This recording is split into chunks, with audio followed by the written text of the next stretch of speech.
అబ్బబ్బబ్బబ్బబ్బా! చూస్తుంటేనే నోరు ఊరిపోతుంది. Egg curry. ఇప్పుడు ఎలా చేసుకోవాలో చూసేద్దాం. ఫస్ట్ ఒక కడాయి పెట్టుకొని అందులో తగినంత ఆయిల్ పోసుకొని అలాగే హోల్ గరం మసాలా వేసి అది వేగిన తర్వాత ఆనియన్స్ సన్నగా కట్ చేసి వేసుకోవాలి. పచ్చిమిర్చి కరివేపాకు కూడా వేసి అది బాగా బ్రౌన్ కలర్ వచ్చే వరకు వేపుకున్న తర్వాత అల్లం వెల్లుల్లి పేస్ట్ వేసి పచ్చి వాసన పోయే వరకు వేపుకోవాలి. టమాటా ఒకటి వేసుకోవాలి.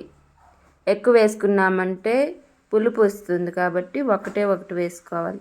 అలాగే టమాటా వేగిన తర్వాత పసుపు, ఉప్పు, కారం, ధనియాల powder, garam masala, pepper powder వేసి పచ్చి వాసన పోయే వరకు వేపుకున్న తర్వాత తగినంత వాటర్ పోసుకోవాలి.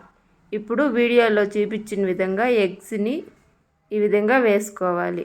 అలాగే దానిపైన కొద్దిగా పెప్పర్ పౌడర్ వేసి మూత వేసి బాగా ఉడికించాలి. అది కొద్దిగా ఉడికిన తర్వాత ఇంకొక పక్కకు కూడా తిప్పి ఉడికించుకోవాలి. అంతే అండి, ఎంతో సింపుల్గా టేస్టీగా ఉండే ఎగ్ కర్రీ రెడీ అండి. రైస్లోకైనా చపాతీలోకైనా దేనిలోకైనా చాలా బాగుంటుంది. ఒకసారి మీరు కూడా ట్రై చేయండి.